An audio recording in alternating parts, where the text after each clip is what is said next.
தானத்தில் சிறந்தவன் கர்ணனா இல்ல தர்மரா? பாண்டவர்களுக்கு ரொம்ப நாட்களாகவே நம்முடைய அண்ணன் தர்மரும் தானத்தில் சிறந்தவர் தானே, ஆனால் கர்ணனையே ஏன் எல்லாரும் தானம் செய்வதில் சிறந்தவன் என்று கூறுகின்றனர் என்ற சந்தேகம் இருந்தது.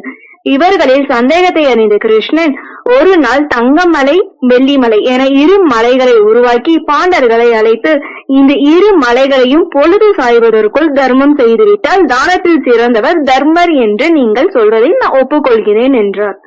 பீமனும் அர்ஜுனனும் மற்றவர்களுக்கு அந்த இரு மலைகளிலிருந்து தங்கத்தையும் வெள்ளியையும் பாலம் பாலமாக வெட்டி எடுத்து தர தர்மர் அதை உடனுக்குடன் நகர மக்களுக்கு தானம் செய்தார். தானம் செய்ய செய்ய அவ்விரு மலைகளும் வளர்ந்து கொண்டே இருந்தன. தங்கமும் வெள்ளியும் குறையவே இல்லை. மாலை பொழுதும் வந்தது. எங்களால் முடியாது கண்ணா என்று தன் தோல்வியை ஒப்புக்கொண்டார் தர்மர். உடனே கிருஷ்ணன் கர்ணனை வரவழைத்து, கர்ணா, இதோ பார், இந்த இரண்டு மலைகளில் ஒரு மலை தங்கமலை, மற்றொன்று வெள்ளிமலை. இதை நீ பொழுது சாய்வதற்குள் தானம் செய்ய வேண்டும். பொழுது சாய இன்னும் ஒரு நாளிகை பொழுதே உள்ளது. உன்னால் முடியுமா என்று கேட்டார்.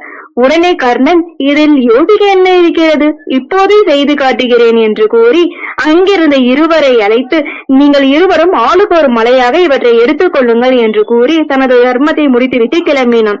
பாண்டவர்கள் அசந்து போயினர். அவர்களை ஒரு அர்த்த பார்வையுடன் பார்த்து சிரித்தார் கிருஷ்ணன். தர்மருக்கு பரந்த மனசுதான், அதை யாரும் மறுக்க முடியாது.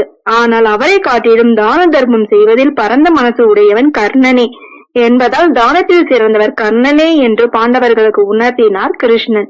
ஓகே ஃப்ரெண்ட்ஸ், நெக்ஸ்ட் கதையில உங்களை பாக்குறேன். இந்த வீடியோ உங்களுக்கு பிடிச்சிருந்துச்சுன்னா லைக், ஷேர், சப்ஸ்கிரைப் பண்ணுங்க. தேங்க்யூ.